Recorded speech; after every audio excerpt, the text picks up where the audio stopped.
রাধে রাধে বন্ধুরা, আজ আমরা দেখব স্বামী বিবেকানন্দ সম্পর্কে একটি ছোট্ট রচনা।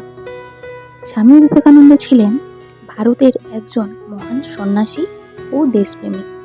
তার জন্ম হয় 1863 সালে 12 জানুয়ারি কলকাতায়। ছোটবেলায় তার নাম ছিল নরেন্দ্রনাথ দত্ত।